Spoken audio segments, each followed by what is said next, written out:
Ya,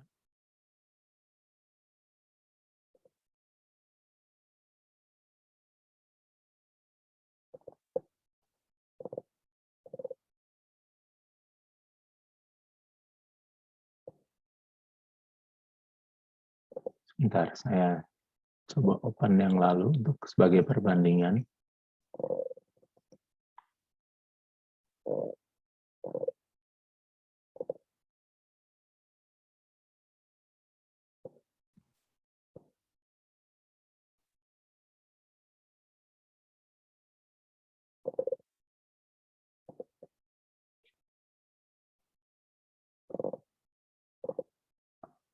Oke, baik. Saya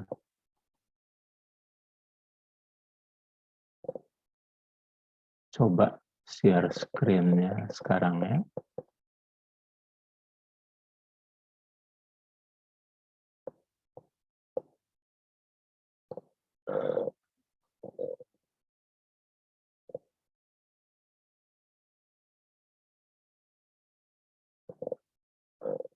Oke,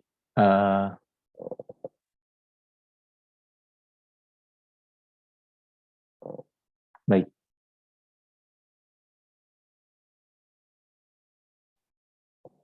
Baik, ini yang lalu saya ulangi. Ini adalah satu yang akan kita pelajari hari ini. Bagaimana saya punya bejana yang terlindung, tertutup. Gambarnya seperti itu.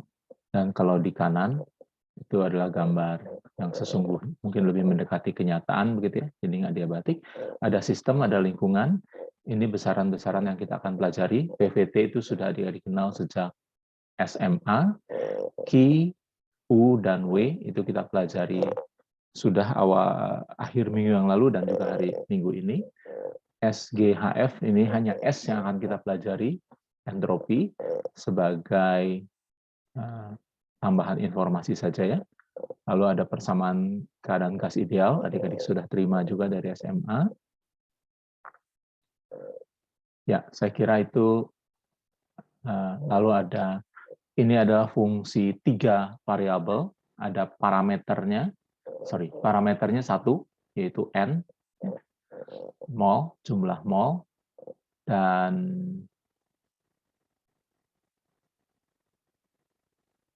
variabelnya ada 3, P, V, dan T, semuanya besaran makroskopik. Artinya, kalau saya hanya berbicara 1 molekul, atau 2 molekul, atau 10, 100.000 molekul, tidak akan keluar semua ukuran-ukuran ini. Kalau saya bicara tentang 10 pangkat 15, 17, 20 begitu, baru dia punya berefek. Jadi dari 3 ini, 2 diantaranya adalah variabel bebas, yang manapun, dan yang 1 sisanya adalah variabel terikat. Nah, adik-adik punya beberapa kemungkinan. Kalau VT-nya bebas, maka P-nya terikat. Diagramnya masih bisa 2 kemungkinan. Vertikal horizontalnya bertukarkan, begitu ya. Kalau PT dianggap bebas, maka V-nya terikat. Kalau VP dianggap bebas, maka T-nya terikat. Semuanya mungkin. Ya. Semuanya mungkin. Dan juga diagramnya, grafiknya juga mungkin untuk semuanya. Walaupun, seperti kita akan lihat dalam tayangan kita hari ini, yang akan kita fokus adalah yang sudut kiri bawah ini. T variabel bebas, artinya, T variabel terikat, V dan P-nya bebas, dan kita pilih V-nya horizontal, mewakili sumbu X dalam Kartesian, dan P-nya vertikal, mewakili sumbu Y dalam Kartesian. Baik, itu adalah tayangan kita yang lalu, dan kita akan coba lihat bagaimana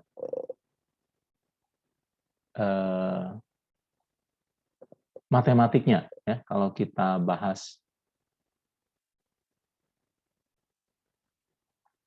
matematiknya, salah, ini masih yang tadi.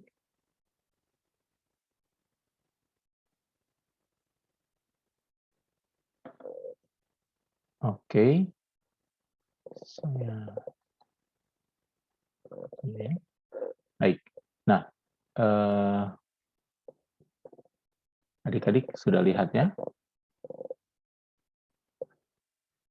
Ini kalau tadi pengantar umum untuk teori kinetik gas dan termodinamika, ini kita mulai dari teori kinetik gasnya, nanti bagian keduanya baru termodinamikanya. Baik, jadi saya mulai dengan, ini semua saya ambil dari buku Halliday Resnick, ya. Jadi ada di sana, kalau adik-adik mau cari gambarnya yang lebih baik. Baik, saya mulai dengan satu kotak kubus, ya. Rusuknya adalah L, sehingga L, maka volumenya adalah L pangkat 3. Kenapa kubus? Apakah tidak boleh yang lain? Tentu saja boleh, kubus adalah yang paling sederhana. Nanti kita lihat volumenya itu akan saling menghilangkan, sehingga apapun bentuknya sebenarnya bisa digunakan. Hanya untuk penurunannya paling gampang kubus. L, panjang, lebar, tingginya sama. Oke, baik. Nah,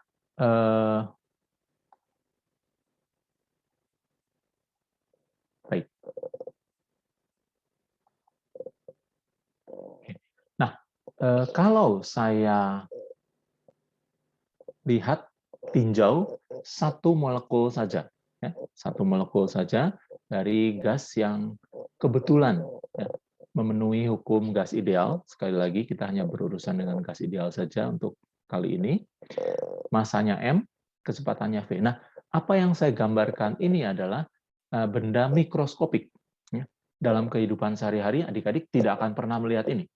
Tapi untuk kepentingan penurunan perhitungannya, kita harus memodelkan. Misalkan saja satu molekulnya tampak seperti ini, bergerak ke kanan, sebenarnya tidak tepat ke kanan, agak ke atas sedikit, tetapi kita ambil komponen horizontalnya saja, maka kalau vektornya V, komponen X-nya adalah Vx, begitu ya. Tentu saja ada Vy dan Vz. Ya, tapi kita tinjau satu saja, Vx-nya saja.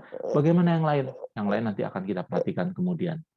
Baik, jadi kalau satu molekul ini membentur dinding sebelah kanan dengan kecepatan kurang lebih ke arah timur laut, misalnya begitu ya, maka dia akan seperti bola biliar. Ya.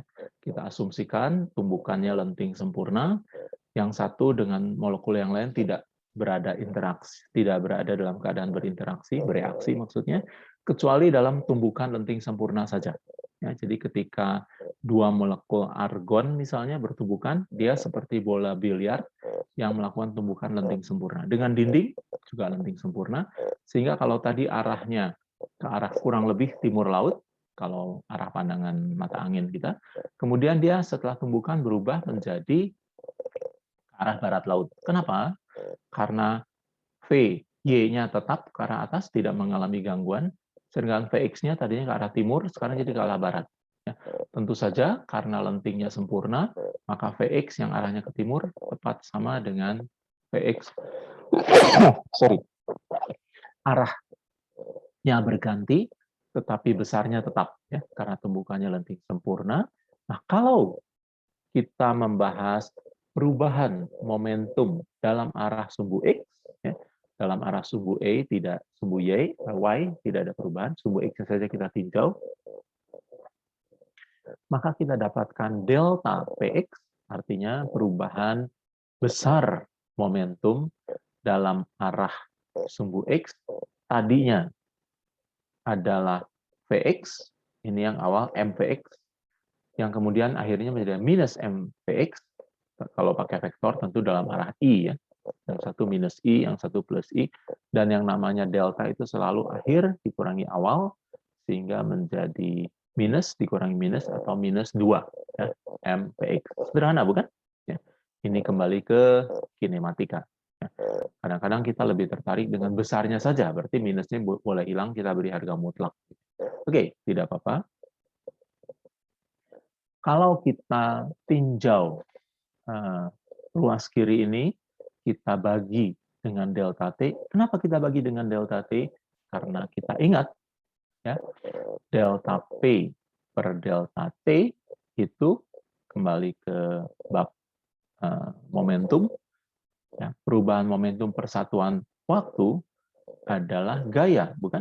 Atau tepatnya momentum adalah atau perubahan momentum adalah sama dengan impuls. Impuls itulah FDT atau F kali delta T. Ya, itu yang pertama kali kita sebutkan, bukan? Impuls adalah gaya dikali durasinya, F dikali delta T. Kemudian kita ketemu besaran momentum, dan perubahan impuls itu tidak lain adalah perubahan momentum. Kemudian ternyata begitu. Jadi kita bisa katakan bahwa delta Px yang adalah 2mPx, kita ambil harga mutlaknya saja, karena perubahannya adalah sebesar 2. Arahnya kita tidak pentingkan, hanya perubahan besarnya saja. Dan delta T itu adalah waktu yang diperlukan untuk dia berangkat dari tok yang lepas dari bidang yang kiri, lalu ke bidang yang kanan, sampai ke kiri lagi.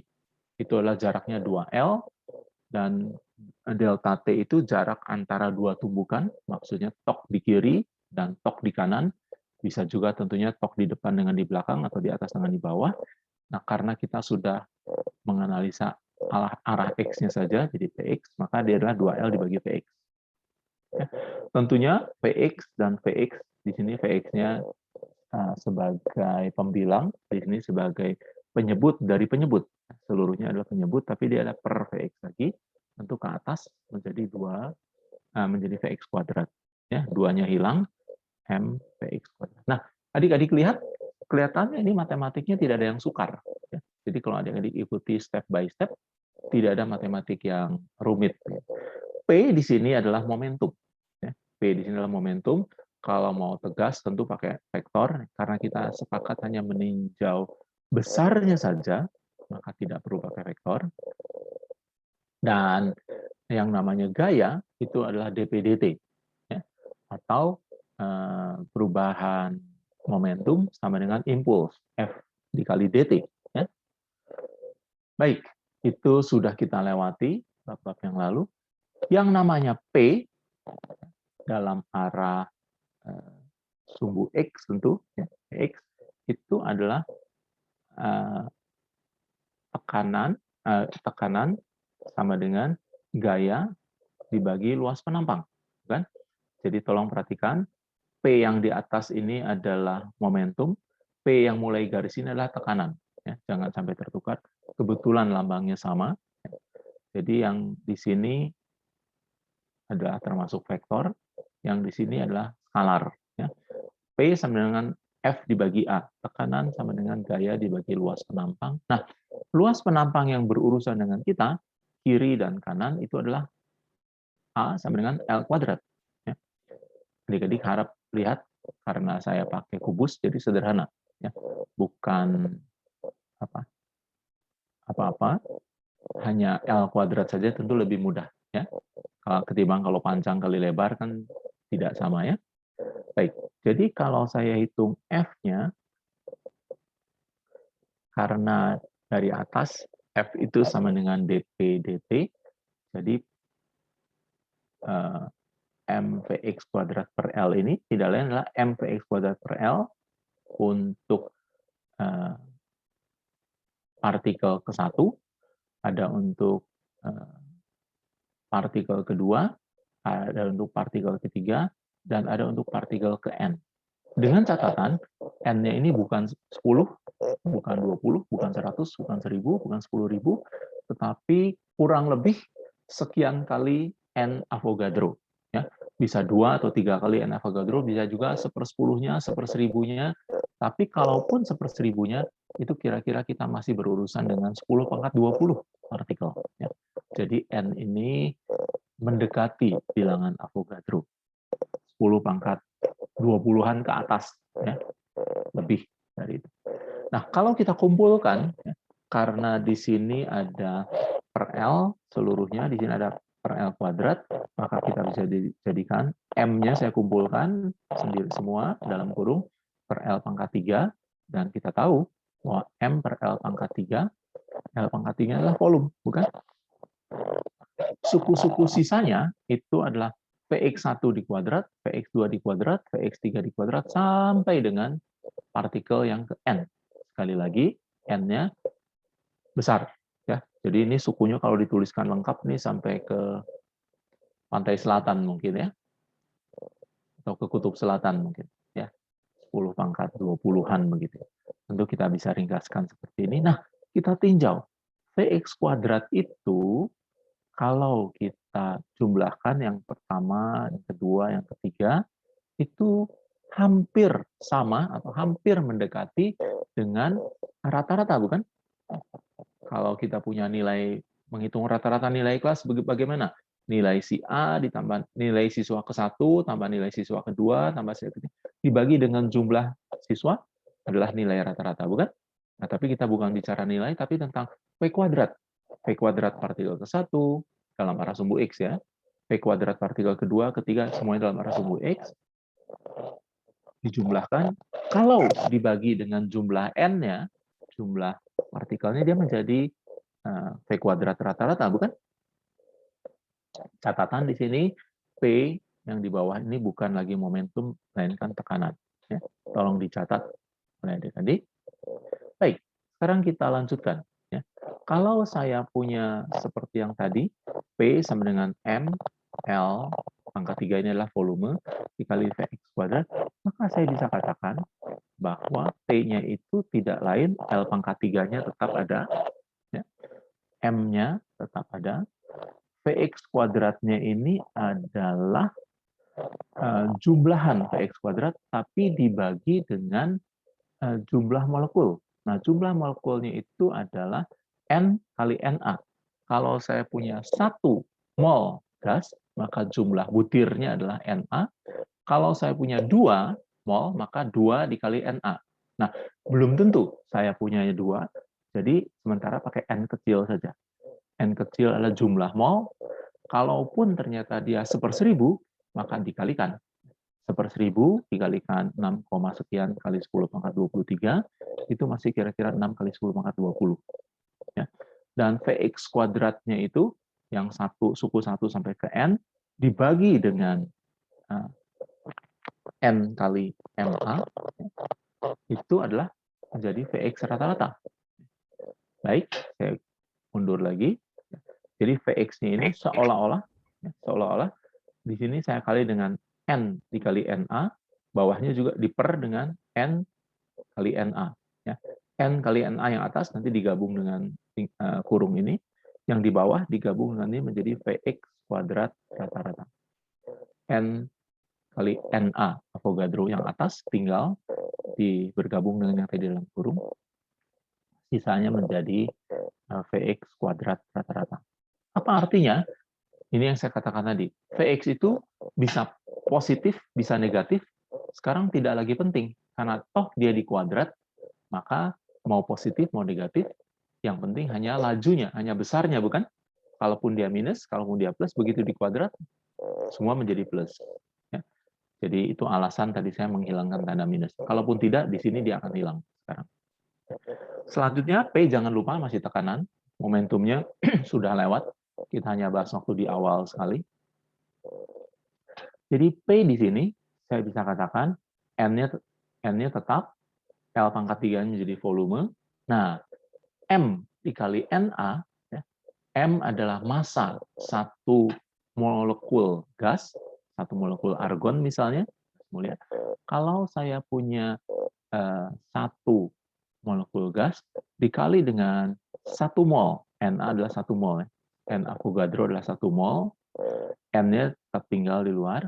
Nah, massa satu atom argon misalnya dikali dengan 6, sekian kali 10⁻23, itu tidak lain M, bukan? M besar ini yang kita kenal sebagai BM, berat molekul. Ya. Pertemuan minggu kemarin saya katakan, kalau saya punya 1 mol gas oksigen, berapa gram beratnya? 32. Ya. Jadi yang namanya BM, berat molekul, itu tidak lain adalah berat gram gas tersebut seandainya saya punya sejumlah N Avogadro butir gas yang bersangkutan, 1 mol gas yang bersangkutan. Jadi M dikali Na itu adalah BM, berat molekul. Kalau saya punya 2 mol, 2-nya di depan. Px. dibagi dengan N kali NA, jumlah partikel keseluruhan adalah rata-rata, seperti menghitung nilai rata-rata kelas, begitu ya. Ingat, tidak seperti nilai V rata-rata waktu kinematika. Ya. Nilai V rata-rata waktu kinematika, kita belajar V sesaat, V rata-rata, beda dengan ini. Ini menghitung rata-rata kelas, ya, rata-rata nilai kelas. Baik, selanjutnya kita mau mencoba menghilangkan Vx-nya ini. Ya. Karena kotak ini 3 dimensi, selain arah kiri ke kanan, tok-tok, tik-tok, tik-tok kiri kanan, ada juga tik-tok, tik-tok depan belakang, dan ada tik-tok, tik-tok atas bawah. Ya. Ini mewakili kiri kanan, yang ini mewakili atas bawah, dan VZ sumbu ini mewakili tik-tok depan belakang.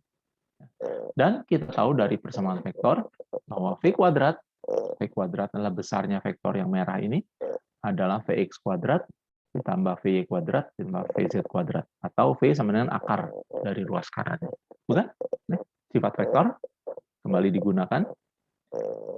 Nah, kalau Vx, Vy, dan Vz ini seimbang, artinya apa? Komponen gerak molekul ke arah sumbu X dan sumbu Y dan sumbu Z ini setimbang, maka yang namanya Vx itu pastilah kira-kira sepertiga, bukan? Kalau saya punya V kuadrat sama dengan suku ke-1, kedua, ketiga, dan ketiganya itu seimbang, maka salah satunya pasti ini kira-kira sepertiga dari V total, ini sepertiga dari V total. Kenapa? Ya kalau geraknya betul-betul acak, ya, random, gerak Brown, besarnya, lajunya bisa berubah dengan temperatur, nanti kita akan lihat, tetapi tentu dia tidak punya preference, dia tidak punya arah favorit. Ya.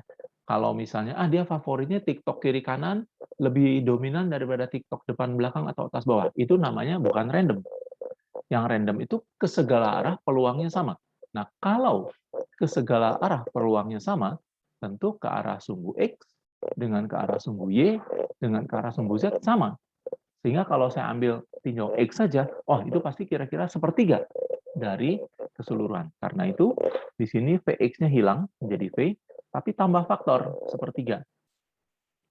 Karena Vx itu, kalau kita meninjau arah X-nya saja dari ruas ini, lupakan yang ini, boleh saja V sama dengan Vx, tapi harus dikali sepertiga. Karena Vx itu hanya mewakili atau sahamnya hanya sepertiga dari V. Yang Vy sepertiga, dan Vz another sepertiga, begitu ya.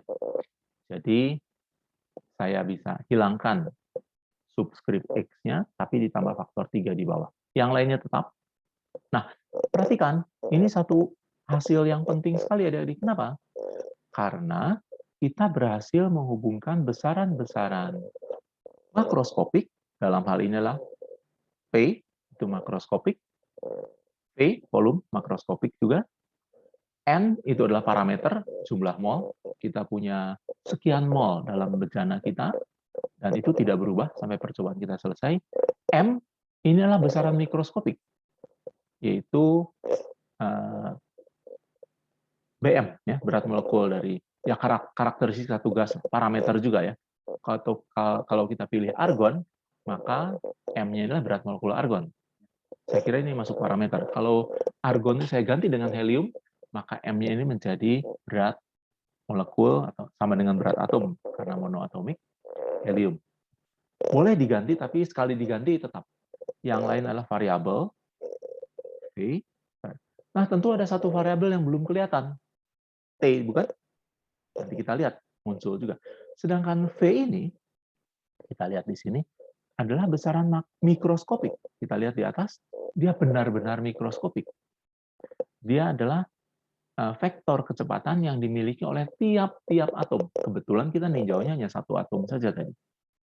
Tapi kemudian dikali dengan N Avogadro, atau sekian kali N Avogadro, dapat rumus ini.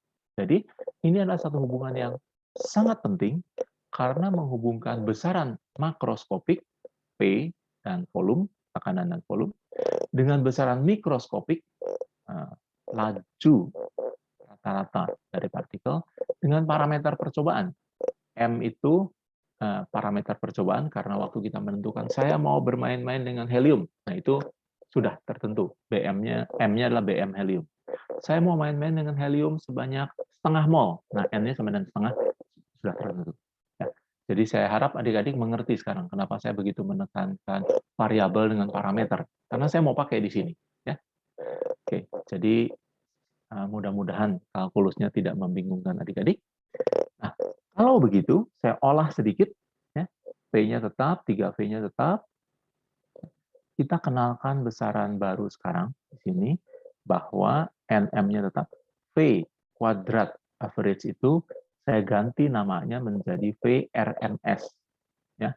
RMS ini bukan Republik Maluku Selatan, bukan ya.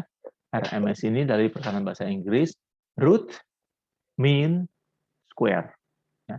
Root mean square. Square itu artinya kuadrat, dikuadratkan. M itu mean, average, rata-rata. Root itu akar. Ya, jadi akar rata-rata kuadrat. Tapi ingat, karena ini bahasa Inggris, kalau saya punya red car, itu bukan merah mobil. Kalau saya punya black cat, itu bukan hitam kucing. Ya. Bahasa Inggris itu terbalik, black cat itu kucing hitam, red car itu mobil merah. Gitu ya. Jadi root mean square artinya adalah yang paling dulu, yang paling belakang. Besarannya itu kita squarekan dulu, dikuadratkan, lalu diminkan di rata-rata, baru di akar. Jadi, kembali ke yang atasnya ini, kalau saya punya Vx, seperti pada gambar di sini, Vx, ada juga Vy-nya, ada juga Vz-nya ke arah depan belakang, tidak tergambar tentu ya. Maka masing-masing besaran itu saya kuadratkan dulu, Vx-nya dikuadratkan, Vy-nya dikuadratkan, Vz-nya dikuadratkan, setelah itu dijumlahkan, ya. Setelah itu dibagi dengan jumlah N, tadi kita sudah lakukan, N Avogadro tepatnya, N kecil dikali N Avogadro, jumlah mol, begitu ya. Itu menjadi RMS, itu baru MS. Ya. Kalau dibagi rata-ratanya, dia menjadi MS, ke 1 sampai N. Tapi kemudian diakarkan, dirutkan. Kenapa? Supaya, tentu saja, satuannya kembali menjadi meter per detik. Karena waktu dia di-squarekan, jadi meter kuadrat per detik kuadrat, di rata-rata, tetap meter kuadrat per detik kuadrat, dibagi sekian butir tentu. Nah, supaya kembali menjadi meter per detik, diakarkan. Di-squarekan, negatifnya hilang atau tidak berperan, dirata-ratakan, dijumlahkan lalu 1 sampai dengan N, lalu dibagi baik untuk Vx, baik untuk Vy, baik untuk Vz. Setelah itu diakarkan. Akar rata-rata dari kuadrat, ya, root mean square. Ini besaran yang penting adik-adik, tolong diingat ya. Root mean square, satu besaran kalau di RMS-kan artinya tolong dikuadratkan dulu, tandanya negatifnya hilang atau tidak berperan lagi, di rata-rata, dapat rata-ratanya, baru diakarkan supaya satuannya kembali semula. Ya. Memang akhirnya dikuadrat lagi, tapi dia setelah dikembalikan ke meter per detik dulu, baru dikuadratkan lagi. N-nya tetap, M-nya tetap. Baik. Nah, sekarang kita hubungkan. Kalau memang seperti ini, saya mau asingkan VRMS-nya ini, maka saya punya 3 PV di sebelah kanan dibagi dengan NM, gitu bukan? Maka lalu diakarkan karena kuadrat, jadi di sini akar, maka dia tidak lain adalah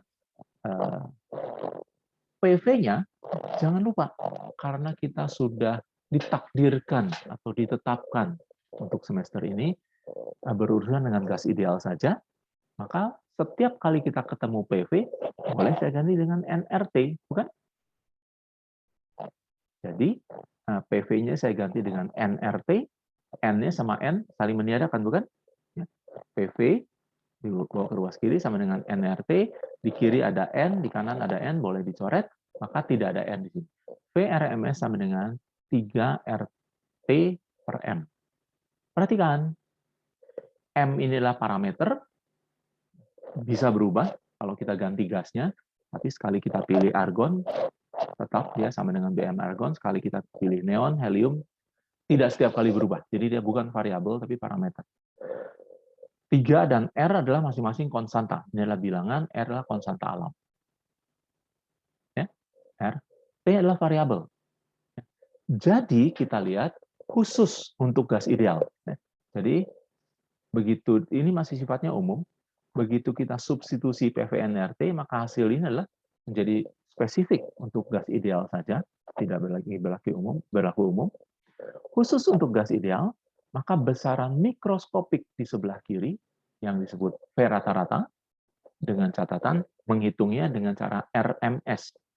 Dikuadratkan dulu, di rata-rata, diakarkan, sama dengan hasilnya adalah konstanta, parameter juga konstanta, ya sekali kita tetapkan dia jadi konstanta. Dengan kata lain, laju dari vektor yang merah ini, besarnya vektor ini, hanya bergantung kepada T saja, bukan? Memang dia bergantung pada gasnya juga, tapi sekali helium tetap helium, karena dia parameter. Sekali kita tentukan gasnya gas ideal tertentu, helium atau argon atau neon, maka laju mikroskopik dari tiap-tiap molekul hanya bergantung pada T saja. Tentu ada yang cepat, ada yang lambat. Kalau di rata-rata, laju rata-ratanya itu hanya bergantung kepada T saja. 3 dan R tidak bisa berubah, M masih bisa berubah, tapi karena sekali helium tetap helium, selama percobaan itu selesai, tidak berubah sepanjang percobaan, maka dia juga tetapan. Nah, inilah yang saya katakan bahwa besaran, kalau tadi kita hubungkan besaran mikroskopiknya dengan P dan V, sekarang besaran mikroskopiknya terhubung dengan T saja. Ya. Tentu saja kalau adik-adik kembalikan ke PV, bisa juga. Ya. Tapi tentu kalau kita pakai rumus yang saya beri warna abu-abu muda ini, kita berurusan dengan satu variabel saja, T. Kalau saya balikan T-nya ini ke PV, boleh, tinggal di substitusi balik PV sama dengan NRT, tapi jadi seperti ini. Nah, saya berurusan dengan dua variabel, bukan? Nah, tentu saja berurusan dengan satu buah variabel, seperti di sini, lebih mudah, lebih simpel, daripada saya berurusan dengan dua variabel. Jadi ini adalah hasil yang penting. Laju rata-rata RMS dari gas yang kita miliki, gas mulia, hanya bergantung pada temperatur saja. Kali kita tentukan gasnya, dia benar-benar bergantung pada temperatur. Kalau gasnya kita ganti, oke, M-nya berganti, tapi kembali setelah itu dia bergantung pada T saja. Dia tidak bergantung kepada P, dia tidak bergantung kepada V. Kenapa? Kalau saya ganti ini dengan PV, tentu dia bergantung pada PV, tetapi selama T-nya konstan, maka V-nya besar, V-nya kecil.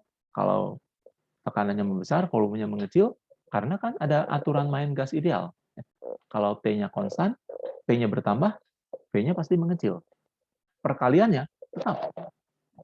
Jadi, P bisa mengubah VRMS, V bisa mengubah VRMS, tapi kalau P dan V-nya itu konstan, maka VRMS-nya konstan.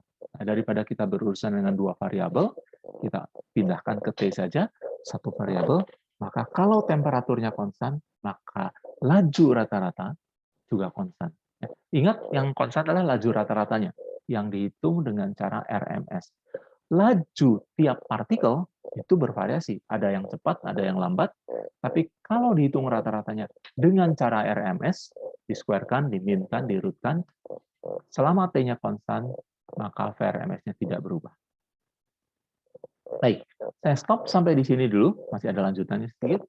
Apakah ada pertanyaan, adik-adik?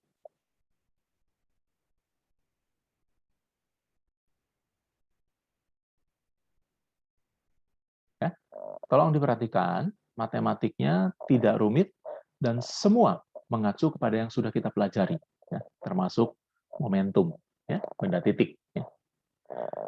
Oke, kalau tidak ada pertanyaan, kita lanjutkan. Ini saya pindahkan. Kalau saya punya VRMS, di mana ada V, tentu kita bisa hitung energi kinetiknya. Kan? Kalau saya menghitung energi kinetik rata-rata, ya, maka tidak lain saya menghitung setengah MV kuadrat, tapi V-nya V rata-rata. Sama dengan, ya, tentu saja M-nya adalah M massa satu molekul, entah helium, entah argon, gas mulia lah, ya, supaya mudah merepresentasikan gas ideal. Jadi setengah M V average. Nah, V average yang sudah sepakat kita urusi tadi adalah kita kejar adalah VRMS, bukan? Yaitu V rata-rata yang diperoleh dengan cara dikuadratkan dulu, dirata-ratakan, diakarkan. Ya. Itu V yang sangat populer, nanti akan dipakai berulang kali. RMS, yang besaran yang sangat populer. Kalau saya substitusikan hasil tadi, K average-nya adalah setengah M, 3 RT per M. Ya. M 3R adalah konstanta, M adalah parameter, sekali dipilih akan menjadi konstanta dia. Satu-satunya variabel adalah T. Tapi ingat, saya ini sedang berurusan dengan satu buah atom gas mulia, satu buah molekul, satu molekul gas mulia. Kalau ternyata saya punya n mol, maka K average dari sistem itu adalah sama dengan 3 RT.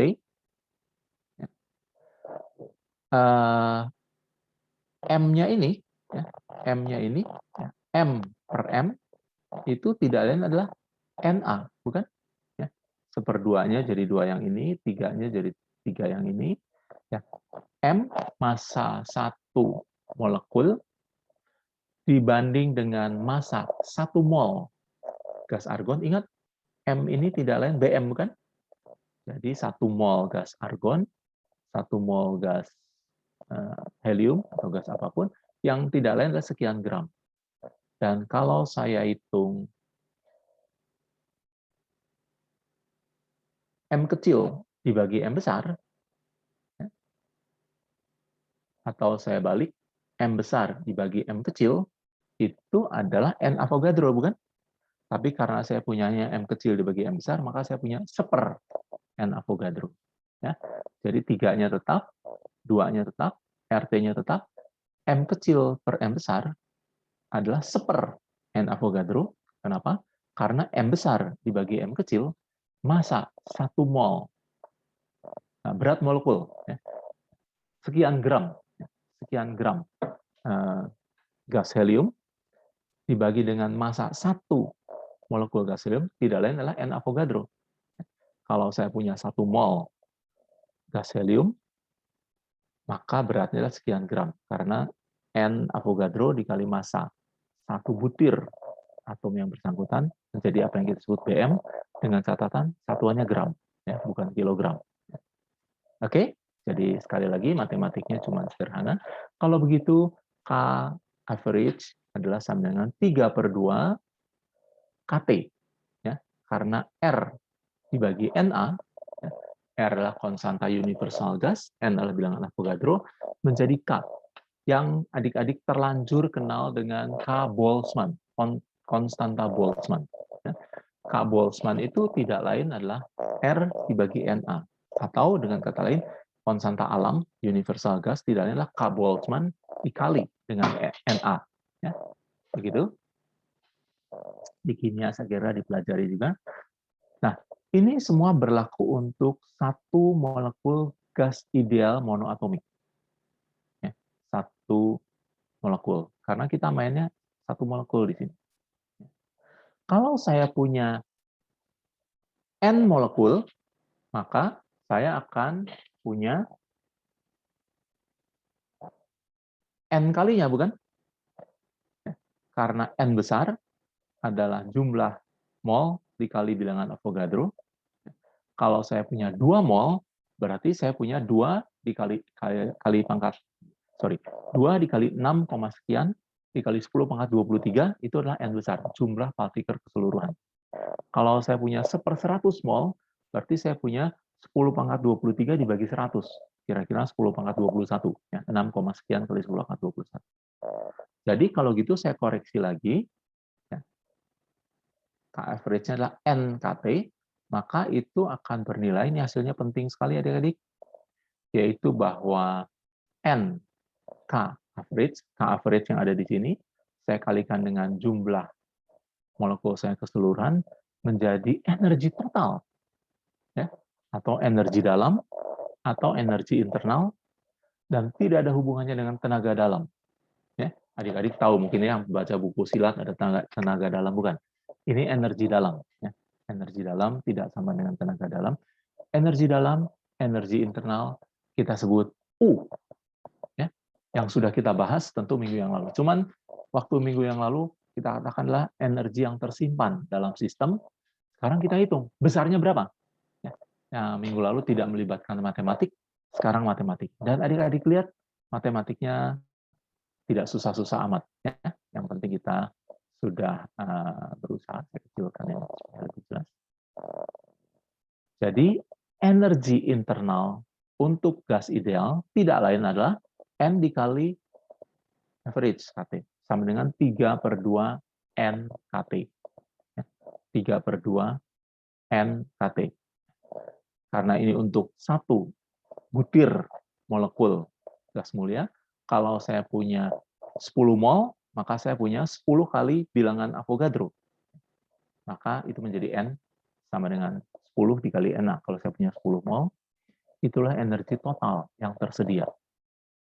Baik, jadi kalau begitu sekarang saya bisa katakan energi dalam atau U dari gas ideal itu tentu akan bergantung kepada T saja. N-nya ini memang bisa berubah, tapi itu parameter. Sekali saya pilih 10 mol, ya dia tetap 10 mol.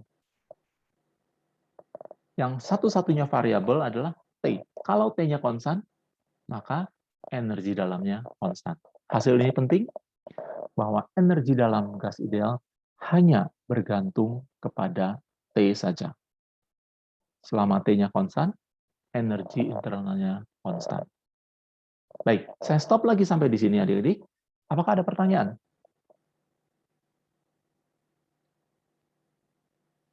Silahkan. Karena kalau tidak ada, saya akan lanjutkan. Ya, sedikit lagi, masih tentang teori kinetik gas. Nah, gambarnya tetap, yang atasnya, tapi sekarang kita maju. Ya, adik-adik sudah lihat bahwa kalor jenis itu berhubungan dengan rumus Q sama dengan MC kali delta T, bukan? Itu kalor jenis yang umum, ya, yang kita kenal di SMP.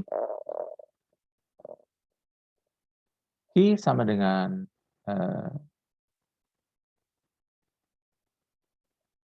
M dikali C dikali delta T. Nah, kita sudah sepakat pertemuan yang lalu untuk beralih dari yang namanya kalor jenis menjadi kapasitas kalor, bukan? Nah, rumus ini yang sebelah kiri tidak lain adalah rumus yang setara, tidak persis sama, dengan Q sama dengan MC delta T. Kalau saya bawa ini ke sebelah ke ruas kiri, Q sama dengan C N adalah jumlah mol dikali delta T. Kalau begitu, saya bisa katakan bahwa kalau saya punya kebetulan saya punya 1 mol, maka saya bisa ganti sama dengan 1, maka Q sama dengan CV. Ya. Jadi CV ini adalah kapasitas kalor. Nah, muncul di sini ada indeks V. Ya. V itu apa? V itu adalah tanda bahwa proses kita berlangsung pada volume tetap. Jadi volume dari bejana kita tidak berubah. Boleh nggak kalau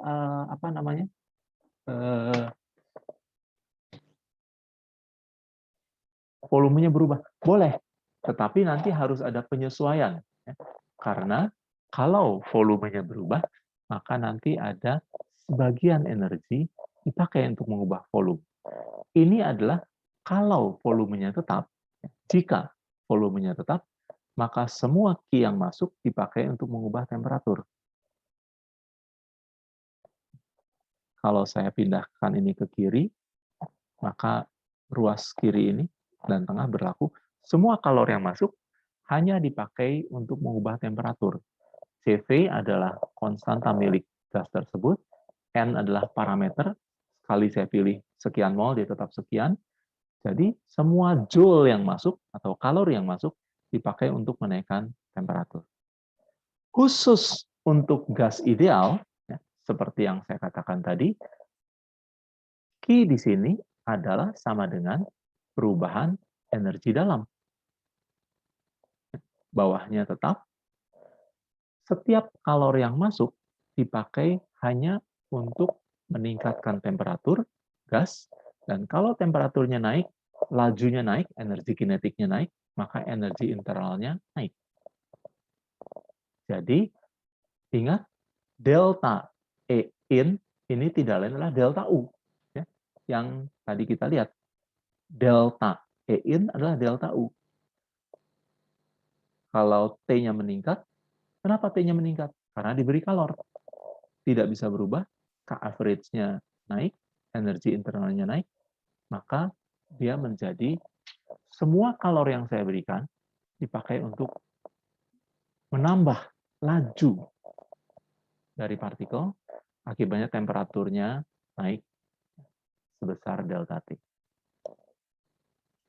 Sehingga saya punya, katakan untuk gas ideal, ya, karena delta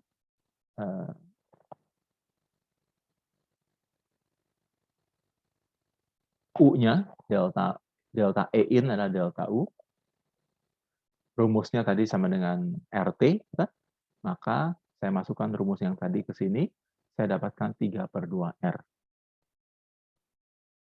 Nah, R ini konstanta alam, dan hasilnya adalah 12,5 Joule per Kelvin. Ya, ini adalah per 1 mol, artinya karena di sini ada per mol, saya masukkan N-nya sama dengan 1. Oke, jadi karena sudah ada per mol, maka CV ini disebut sebagai kapasitas kalor. Apa itu kapasitas kalor? Supaya gampang, mirip dengan kalor jenis. Ya, mirip dengan kalor jenis. Tapi untuk 1 mol gas, menaikkan bukan sekian gram, tapi 1 mol gas, sebesar 1 derajat Kelvin diperlukan 12,5 Joule energi. Ya, atau sekian kalori. Nah, untuk adik-adik yang masih bingung, ingat, CV ini tidak lain tidak bukan adalah sejenis kalor jenis, semacam kalor jenis. Bagaimana dengan indeks V-nya? Nanti kita urusi kemudian. V-nya ini saya akan bahas lebih jauh. Pertanyaan? Apakah ada pertanyaan sampai sekarang? Jadi CV adalah energi yang diperlukan untuk memanaskan 1 mol gas sebesar 1 derajat Kelvin pada volume tap. Dan tolong diperhatikan di sini, kalau saya pilih argon, helium, neon, besarnya sama. Kenapa? Karena kita lihat di sini tidak ada lagi BM, bukan?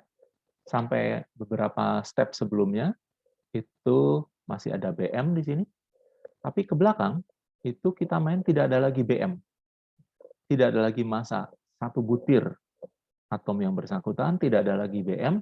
Jadi saya bisa katakan rumus ini berlaku untuk gas ideal apa saja. Mau dia helium, mau dia argon, mau dia neon, ya. BM-nya beda-beda, tapi CV-nya sama. Karena sudah kita buktikan hanya bergantung kepada R saja, tidak bergantung pada jenis. Tolong nanti adik-adik waktu membahas atau memperhatikan sampai manakah masih bergantung pada zat tertentu dan kapan dia mulai dari menjadi independen, ya. Tidak peduli gasnya apa, asalkan monoatomik. Ya. Oke, saya kira bahasan kalor jenis ini, kapasitas kalor ini berhenti sampai di sini. Kita akan lanjutkan nanti hukum ke-1 termodinamika, tapi saya Saya stop dulu. Baik, apakah ada kesulitan dalam adik-adik membahas? Ya. Mungkin rekamannya bisa di-stop dulu sesaat, ya, supaya nanti menjadi video yang lain, seolah-olah dua video. PowerPoint-nya masih yang sama, saya gabung. Oke. Sekarang kita masuk ke dalam apa yang benar-benar menjadi materi minggu ini, yaitu hukum ke-1 termodinamika. Hukum ke-0-nya belum dibahas, tapi hukum ke-1 dulu. Baik. Nah, saya akan mulai dengan gambar yang sudah kita kenal. Saya punya satu bejana, ada piston di atasnya, bisa bergerak bebas tanpa gesekan, dan berlaku rumus dW sama dengan F kali ds. Ya. Dalam hal ini, ds-nya adalah dy, karena dia bisa bergerak dalam arah vertikal. F-nya adalah sama dengan P kali A, gaya adalah sama dengan tekanan dikali luas penampang. Tentu saja luas penampangnya luas penampang piston ini. Kalau di sini vektor, dikarenanya skalar. Karena vektor dot vektor adalah skalar. Vektor didotkan dengan vektor adalah besarnya, dikalikan besarnya, dikalikan kosinus sudut antara keduanya. Ya. Cos. Nah, di sini adalah dia A-nya, normal dari arah A dalam arah vertikal, geraknya juga dalam arah vertikal, maka kedua vektor ini adalah searah, maka cos 0 derajat sama dengan 1. Ya. Jadi besarnya vektor kali 1 sebenarnya. Jadi saya bisa katakan bahwa P A kali ds. Tetapi A dikali ds, ds adalah dy dalam hal ini, perpindahan. Kalau saya mau pakai y juga boleh, dalam arah vertikal. A kali dy tidak lain adalah dv. Kan? Sehingga saya punya kerja yang dilakukan pada piston atau oleh piston, tergantung. Kalau gasnya mendorong, berarti pistonnya melakukan gaya. Kalau dia dikasih beban di atasnya, berarti dia mendapat gaya. Tapi intinya adalah besarnya kerja sama dengan P kali dV. Caranya tentu sederhana juga, seperti ini. F kerja adalah F kali ds, hanya dipindahkan menjadi ds adalah dV. Baik, nah kalau begitu, saya bisa katakan W adalah integral dari dW dan integral dari PdV. Dengan catatan, karena integralnya dari dV, perubahan volume, saya berangkat dari keadaan awal, I, initial, ke keadaan akhir, final. Initial, final. Jadi, integral yang kita punya adalah integral terbatas. Dalam seluruh perhitungan termo, hampir dapat dipastikan kita berurusan dengan integral yang terbatas. Dari mana sampai kemana? Ya. Apakah dalam sumbu T, dt, apakah dalam sumbu volume, dan sebagainya. Tetapi integralnya terbatas, dari sekian sampai sekian. Ingat adik-adik, kalau saya punya integral terbatas, ini integralnya terhadap V, pasti hasil akhirnya tidak mengandung V.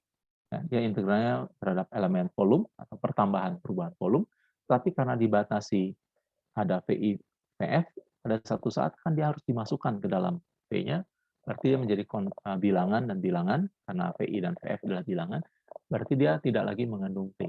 Kalau saya menghadapi integral dx, hasilnya kemungkinan masih mengandung x. Tapi kalau dia integral terbatas, ada x1, x2, pasti tidak mengandung x lagi. Tapi masih mungkin mengandung y, atau z, atau yang lain. Ya. Jadi integral p dv pasti tidak mengandung, integral p dv dengan batas vi dan vf pasti tidak mengandung v lagi. Ya, karena pada saat langkah terakhirnya memasukkan vi ke dalam rumus dan vf, maka v-nya hilang. Tetapi P dan T masih mungkin ada di sana. Ingat, selama kita berurusan dengan termodinamika, kita punya 3 variabel, 2 bebas, 1 terikat, dan kalau kebetulan kita mengintegral terhadap P, secara umum, hasilnya adalah masih mengandung V. Tetapi karena ada batasnya, PI dan PF, pasti tidak mengandung volume lagi. Tetapi masih mungkin mengandung P atau T atau keduanya. Tolong diingat, ya, itu sifat kalkulusnya. Kalau saya mengintegral sesuatu dan ada batasnya, maka pasti hasil akhirnya tidak mengandung parameter sesuatu tersebut. Sorry, tidak mengandung variabel. Saya ketukar, tidak mengandung variabel tertentu. Nah, supaya saya bisa mengganggu sistem, saya berikan pemanas, seperti yang sudah kita amati. Jadi dindingnya adalah dinding yang tidak memungkinkan terjadinya aliran kalor, tapi saya masih bisa menyuntikkan kalor ke dalam sistem dengan cara memasang elemen pemanas, tapi saya bisa hitung berapa kalor yang masuk. Kalau saya hubungi dengan baterai, ada V-nya, volt, ada I-nya, ampere, V kali I adalah watt, joule per detik. Kalau saya kalikan dengan waktu menjadi joule atau kalori. Jadi tujuan dari penyisipan elemen pemanas ini supaya saya bisa menyuntikkan kalori atau joule dari luar sistem ke dalam sistem, tapi secara terukur. Itu tidak lain adalah Q, ya, kalor yang masuk ke dalam sistem, atau joule yang masuk ke dalam sistem dalam bentuk panas. Nah, secara umum, perubahan energi dalam dari sistem ini itu adalah sama dengan energi internal U, ya. Saya sudah katakan tadi, E internal itu tidak lain adalah U, maka delta U itu tidak lain adalah UF akhir dikurangi UI awal, Q initial, dan sama dengan Q dibagi W.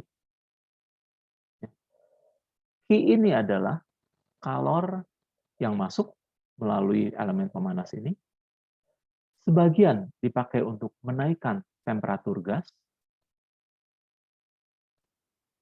dan sebagian dipakai untuk menaikkan piston. Pistonnya bisa naik. Bagaimana caranya? Oke, adik-adik, tolong coba adik-adik pindahkan W-nya ini ke sebelah kiri, maka akan terjadi Q sama dengan delta U atau delta E internal plus W, bukan? Saya bisa katakan, kalor yang masuk melalui pemanas ini, joule yang masuk dipakai untuk menaikkan piston sebesar W, dan menaikkan temperatur gas. Nah, inilah dasar atau ide dari hukum ke-1 termodinamika. Apa yang terjadi seandainya piston ini saya pantek? Ya.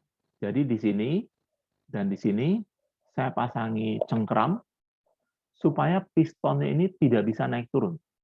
Kalau pistonnya ini tidak bisa naik turun, maka dV-nya 0. Kalau dV-nya 0, W-nya 0. Kalau W-nya 0, saya punya Q sama dengan delta E in. Bukan?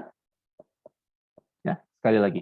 Kalau piston ini saya pantek, saya pasang skrup di sini, skrup di situ, dia tidak bisa bergerak, tidak bisa naik, tidak bisa turun, maka sepanjang proses dari I ke F, V-nya 0, dV-nya 0. Kalau dV-nya 0, maka W-nya 0. Kembali ke sini, kalau W-nya 0, maka Q sama dengan E in. Nah, tadi, dalam rumus yang tadi, bagian terakhir dari slide yang teori kinetik gas, di situ delta E in diganti dengan Q, bukan? Waktu kita membahas definisi kapasitas kalor pada volume tetap, nah, penjelasannya ada di sini. Kenapa CV? Kalau piston ini saya pantek, saya skrup di sini, dV-nya 0, berarti volume tetap, W-nya 0, W-nya 0, maka seluruh kalor yang masuk, yang dihitung dengan volt dikali ampere dikali waktu tadi, dipakai untuk menaikkan energi internal E in atau U dari gas tersebut. Jadi Q sama dengan delta U. Q sama dengan delta U karena W-nya 0. Kenapa W-nya 0? Karena dV-nya 0. Kenapa dV-nya 0? Karena pistonnya saya ikat, saya pantek ke bejananya, tidak bisa naik, tidak bisa turun, maka dV-nya 0. Cukup jelas? Jadi hukum ke-1 yang umum adalah seperti ini, tetapi ada hukum ke-1 yang khusus untuk volume tetap. Misalkan kalau ininya saya pantek, maka dV-nya 0, W-nya 0, maka hukum ke-1 menjadi Q sama dengan delta internal. Dan kita sudah pakai ini, yaitu sama dengan, ini adalah rumus yang atas, kalau yang ini pakai sistem delta, di sini pakai sistem diferensial. Ya. dQ minus dW sama dengan du. Ya, du. Internal itu lebih lazim ditulis U, walaupun Haliday-Resnick pakainya internal.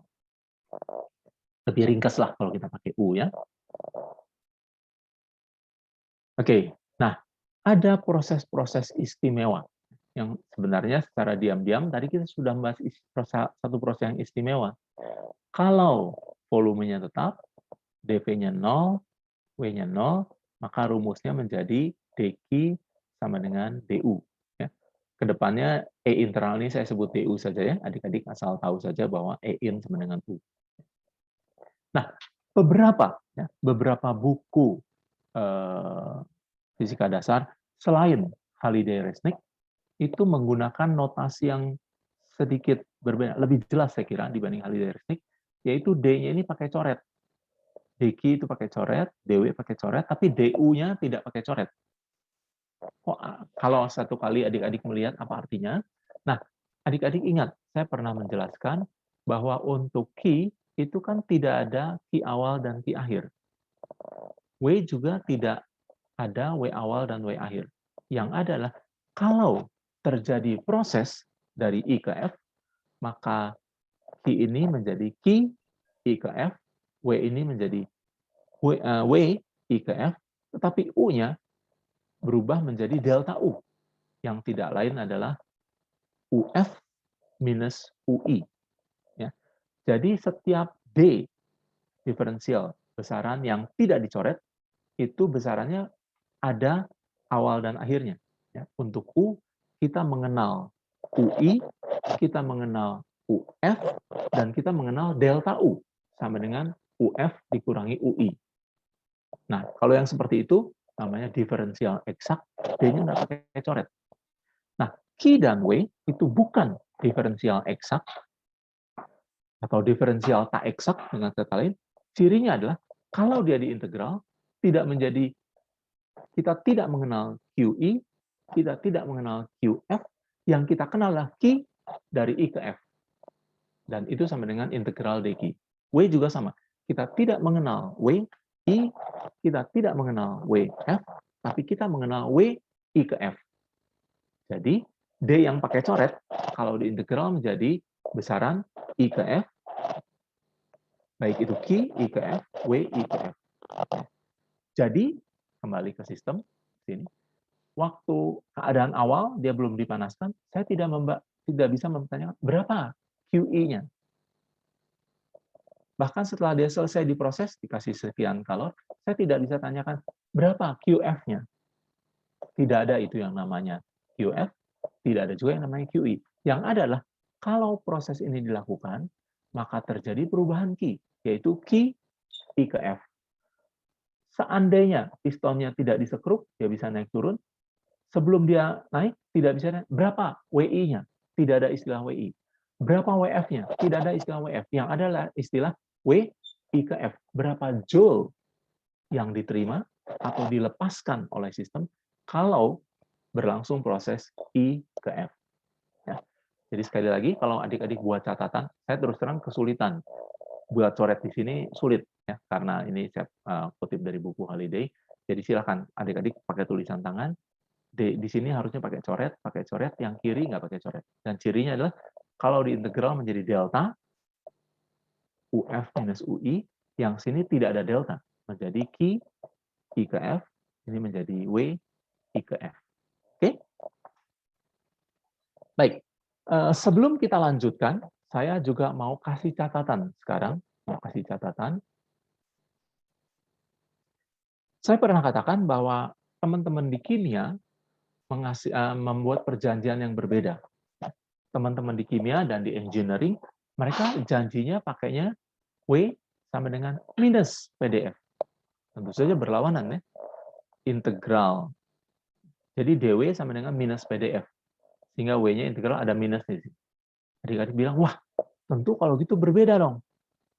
Masa yang satu minus, yang satu plus, kok bisa beda? Kacau balau.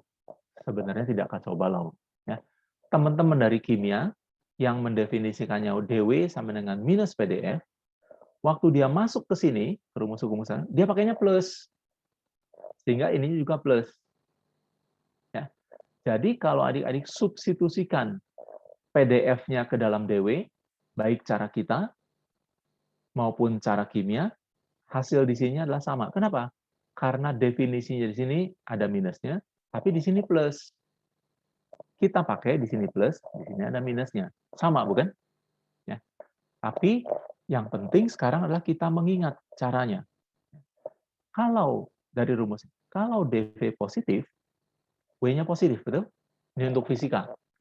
Untuk teman-teman kimia dan engineering, kalau DV-nya positif, DW-nya negatif. Kalau kita, DV-nya positif, DW-nya positif. Ya, karena standar kan mereka kan. Nah, jadi bagaimana cara kita melihat? Misalkan pistonnya ini tidak kita kunci, ya artinya dia bisa bergerak naik turun. Lalu saya taruh beban 1 kilo atau 2 kilo di sini, seperti gambar di slide yang lalu ya, dikasih piston, di atas piston dikasih beban. Nah, kalau saya tambahkan sesuatu di sini, menurut adik-adik, kira-kira sistem kita itu akan bertambah joule-nya atau berkurang? Tolong dijawab. Sistem ini saya tambahkan beban di sini sehingga dia tertekan ke bawah. Ya. Karena tidak dikunci, maka dia tertekan ke bawah. Tentu tidak ada piston yang kalau ditekan, malah naik. Begitu. Nah, itu piston ajaib. Piston yang umum, ya, misalkan tidak ada kalor yang masuk, ininya kita padamkan heaternya. Kita ganggu dengan cara tambahkan beban 1 atau 2 kilo. Pistonnya naik atau turun, adik-adik? Turun. Halo? Turun. Turun. Ya. Kalau pistonnya turun, DV-nya positif atau negatif? Negatif. Negatif. Ya. Kalau DV-nya negatif, W-nya berdasarkan perjanjian kita, negatif atau positif?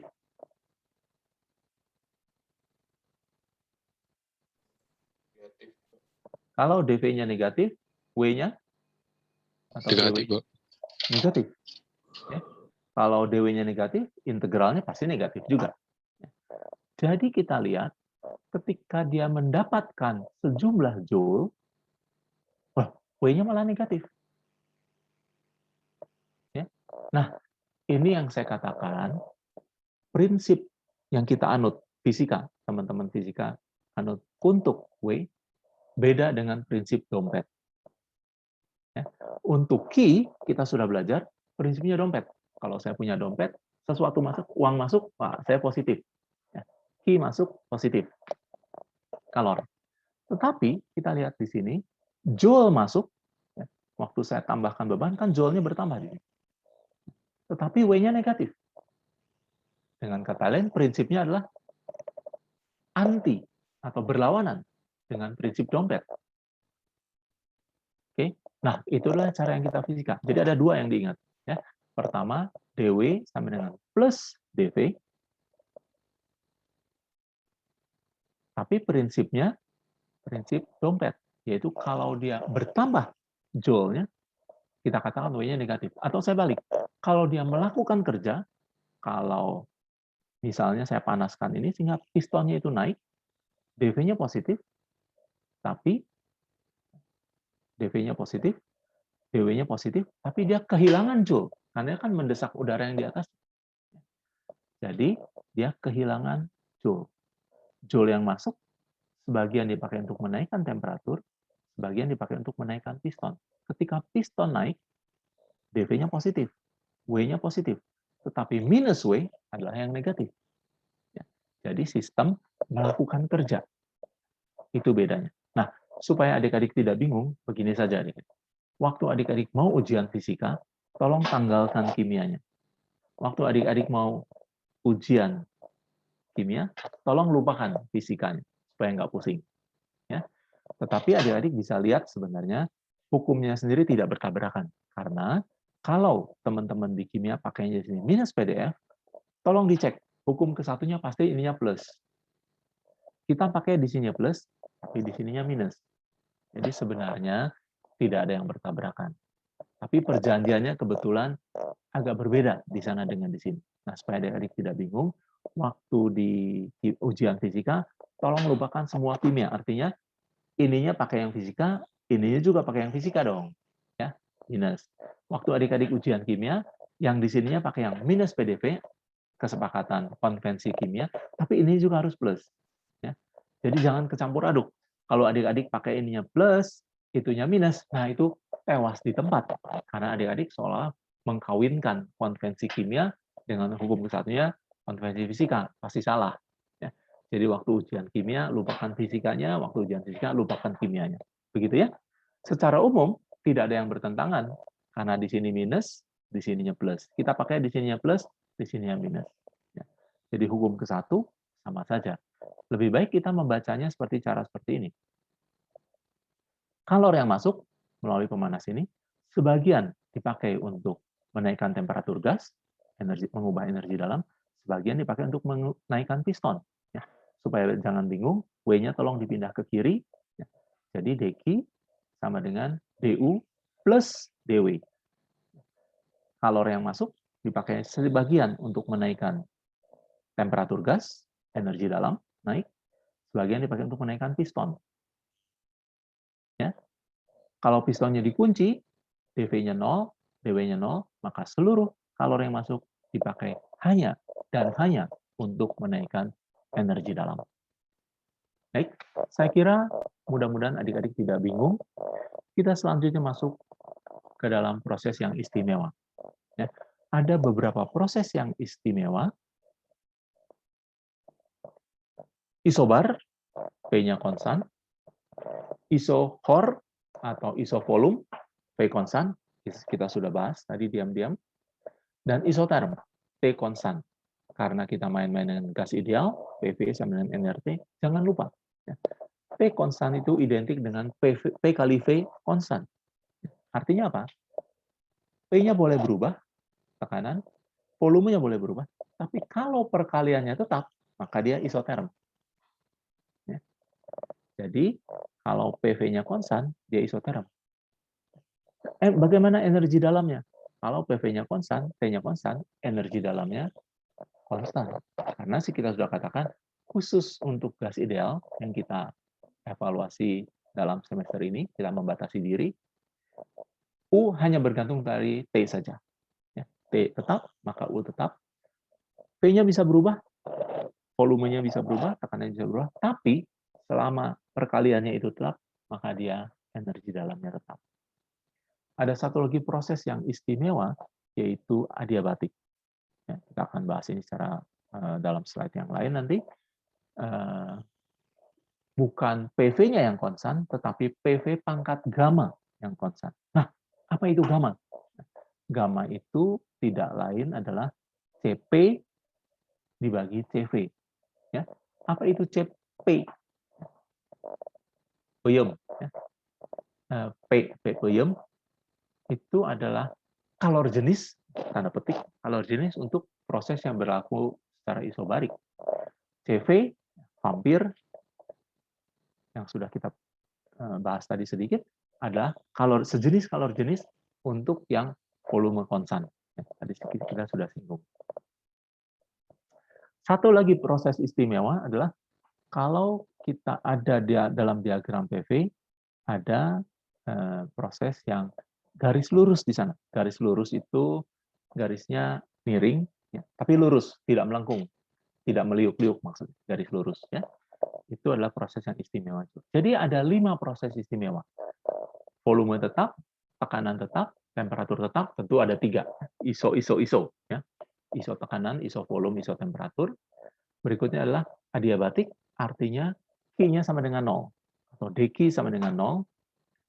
Yang berikutnya adalah garis lurus dalam diagram PV. Sekali lagi, diagram PV ini menyangkut diagram yang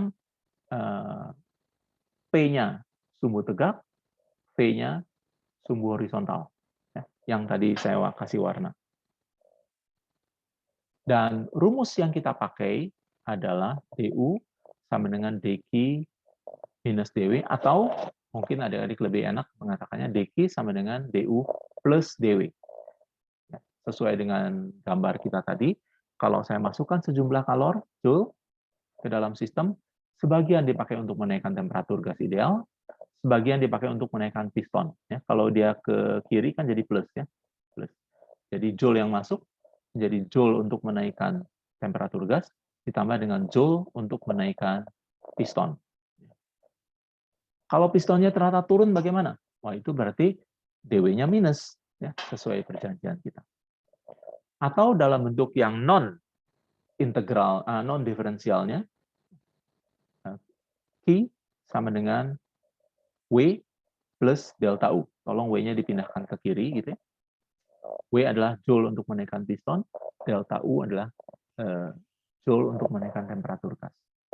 Bedanya antara Q, W, dan U adalah Q dan W tidak mengenal QI, tidak mengenal QF, hanya mengenal QIF atau WIF. Delta U mengenal UI dan UF, dan delta U tidak lain adalah akhir dikurangi awal. UF dikurangi UI. Oke, itu catatan hukum ke-1 versi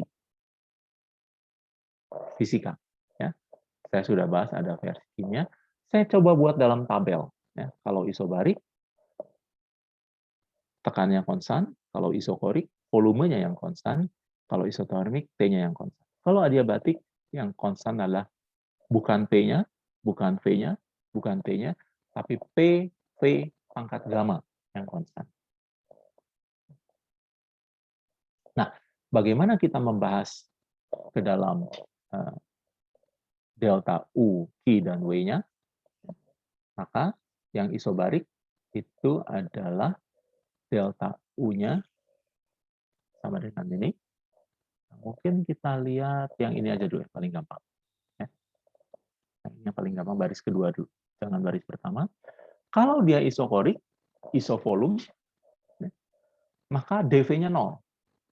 Karena W sama dengan integral PDV, maka W-nya otomatis 0. Pakai hukum ke-1, kalau W-nya 0, maka Q sama dengan delta U. Delta U-nya adalah CV dikali dt. Ya, ingat, ini adalah tidak lain sejenis rumus kalor jenis, bukan? Q sama dengan Cm kali delta T. Kata rumus kalor jenis, khusus untuk kita, C-nya adalah kapasitas kalor. Tapi karena dia volume tetap, maka bergantung volume tetap, CV. Karena dari hukum ke-1, W-nya 0, maka delta U-nya otomatis sama dengan, jadi rumusnya berkata Q sama dengan CV kali delta T di integral, ya, integral dt. CV itu konstan, jadi dia boleh keluar dari integral. Jadi kalau adik-adik mau lebih lebih mendasar, mungkin CV-nya di dalam integral dulu, ya. Jadi dq sama dengan CV dt, lalu integral dq adalah Q sama dengan integral CV dt. Tapi karena CV-nya konstan, dia boleh integralnya keluar. Dan delta U-nya otomatis sama dengan itu. Kenapa? Karena W-nya 0, hukum ke-1 tadi.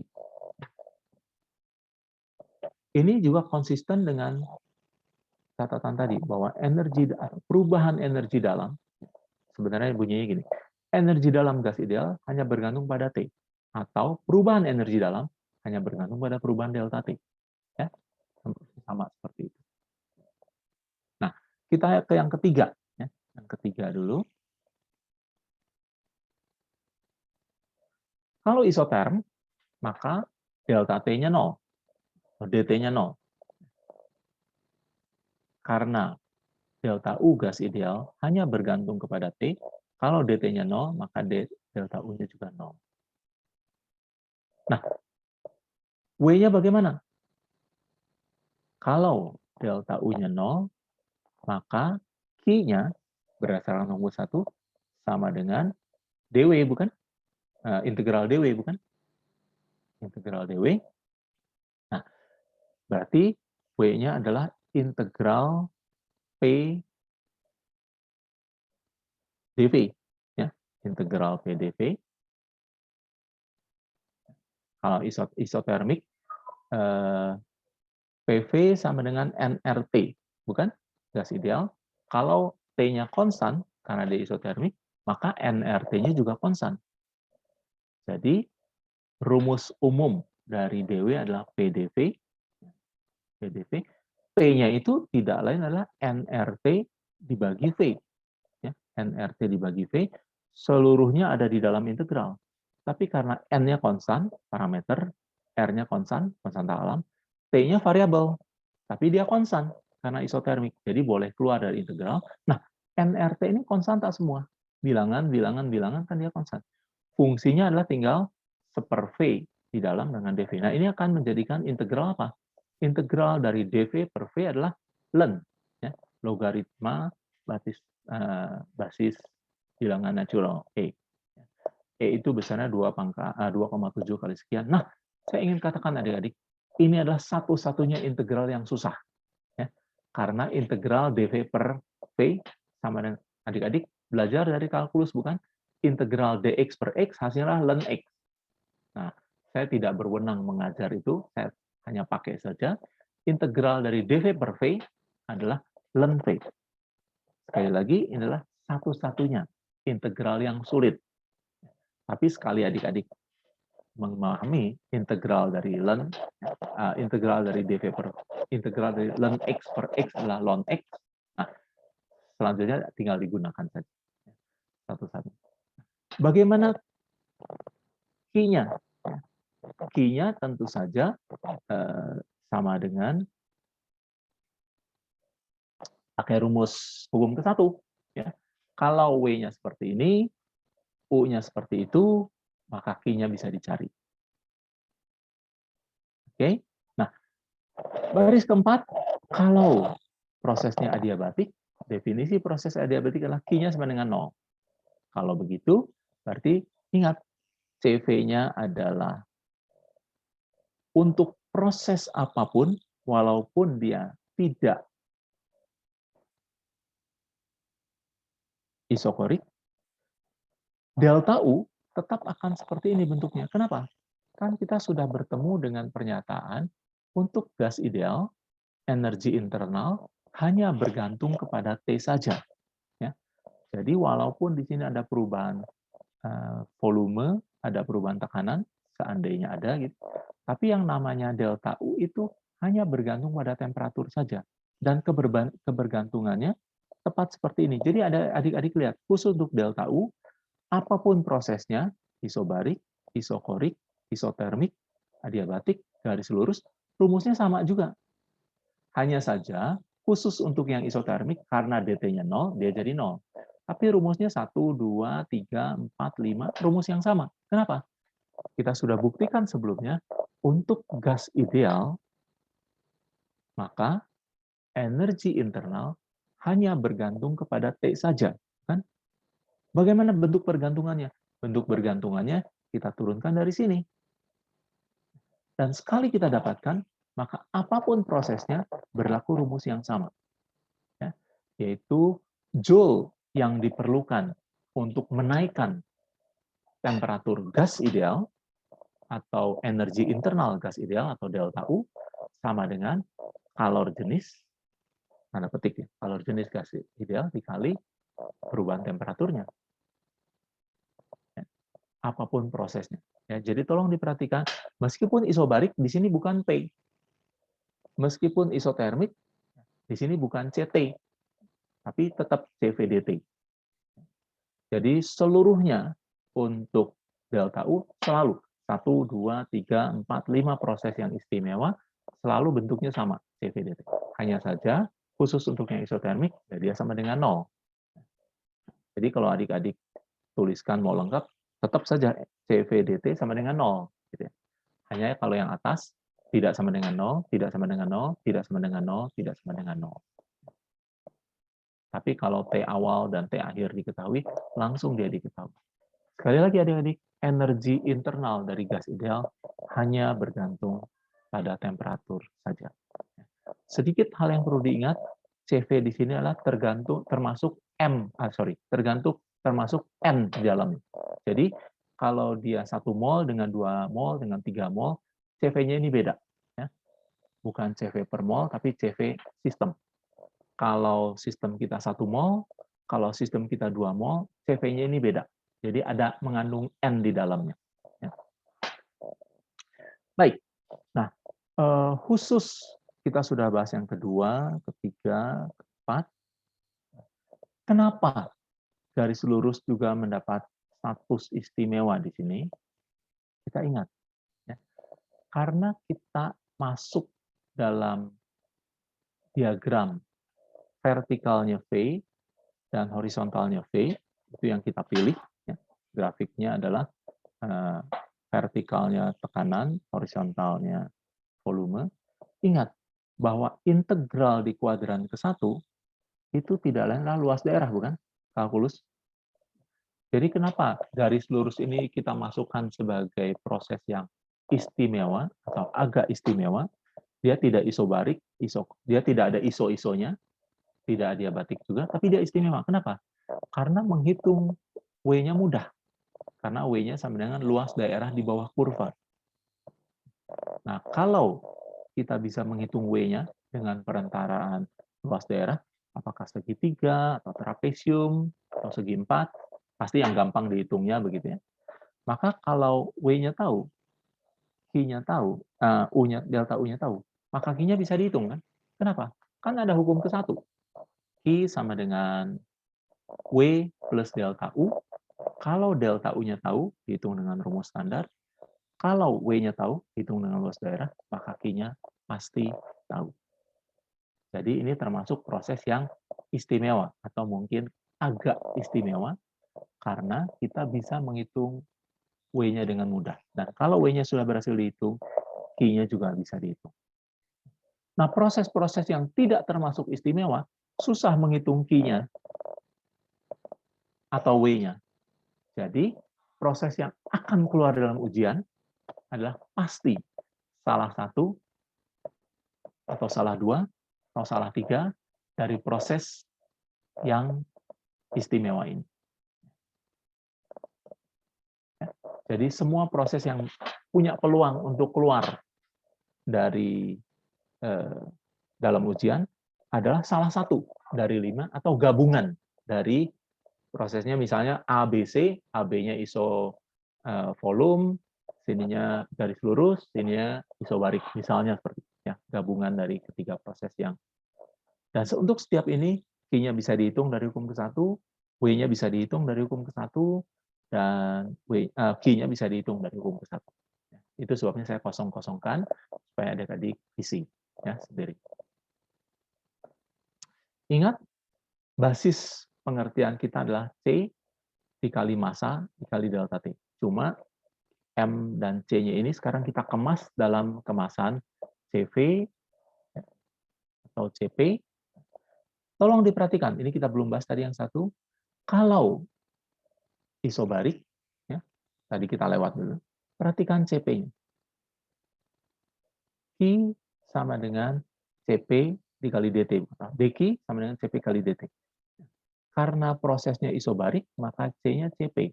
Saya bisa katakan di sini QP sama dengan CP dikali delta T atau DT, bukan? Karena prosesnya isobarik, maka kalor yang termasuk juga kalor isobarik sama dengan kalor jenisnya, termasuk jumlah zatnya di sini. Ingat, kita tidak lagi main gram, tapi mainnya mol, dikali delta T. Nah, itulah rumus ini. Jadi kalau Q-nya P, C-nya P. Tapi delta U-nya tetap CV. Kenapa? Karena joule yang diperlukan untuk menaikkan temperatur gas, yaitu delta U, tidak bergantung pada prosesnya. Itu sebabnya apapun prosesnya, delta U-nya tetap CV, volume. Kapasitas kalor untuk volume konstan. Ya. Jadi mula-mula kita dapatkan ini, Dan dari sini kita samakan ke atas, ke bawahnya, ke bawahnya, ke bawahnya lagi. Kenapa? Untuk gas ideal, energi internal hanya bergantung kepada temperatur awal dan akhir saja. Dan itu bisa dihitung dari sini. Sekali dihitung, W-nya 0, karena tadi saya sudah katakan, dV-nya 0, dia sama ke sini. Dan sekali ketemu, berlaku untuk baik isobarik, isotermik, adiabatik. Bahkan kalau ada proses yang tidak istimewa, yang garisnya meliuk-liuk seperti itu, tidak bisa dihitung, CV-nya tetap sama. Hanya bergantung T akhir dan T awal. Jadi untuk gas ideal, apapun prosesnya, termasuk yang tidak istimewa, delta U-nya bisa dihitung. Asalkan temperatur awal dan akhirnya diketahui. Jadi khusus untuk gas ideal, delta U hanya bergantung pada satu rumus saja. Prosesnya mau meliuk-liuk seperti keriting begitu, juga delta U-nya tetap sama. Tetapi Q dan W-nya tidak bisa dihitung secara istimewa, kecuali untuk proses yang 5 ini. Kira-kira seperti itu, adik-adik ya. Tetapi untuk Q, kita lihat, waktu dia isobarik, C-nya Cp, waktu dia isokorik, C-nya Cv. Ya. Waktu dia isotermik, kita harapkan Q-nya isotermik, tapi ternyata tidak ada C isotermik, yang ada hanya P dengan volume. Nah, kembali ke yang tadi, apa sih gamma ini? Gamma ini adalah Cp dibagi Cv. Dan itu unik untuk setiap gas. Khusus untuk gas ideal, Cp dibagi Cv itu adalah, nanti kita akan lihat, sama dengan 3/2. Selalu untuk seperti itu. Jadi, ini adalah kalor jenis untuk proses isobarik. Inilah kalor jenis tanda petik untuk proses isovolume atau isokorik. Untuk mengingatkan adik-adik, saya sengaja cantumkan ini, jangan lupa, kapasitas kalor itu sebenarnya tidak lain tidak bukan adalah sejenis atau sesuatu besaran yang mirip sekali dengan kalor jenis. Cuma dulu kita mainnya gram, sekarang kita mainnya mol. Ya. Dan lagi pula, molnya seringkali dimasukkan ke dalam sistem. Nanti ada C besar dan C kecil. Ya. Kesepakatannya C kecil itu khusus untuk 1 mol, dan C besar itu adalah N kali C kecil. Ya. Baik. Baik, adik-adik, saya berhenti dulu sampai di sini. 9:42. Wah, waktu kita sudah habis. Oke. Mungkin rekamannya bisa di-stop. Ya. Saya harap itu menjadi ada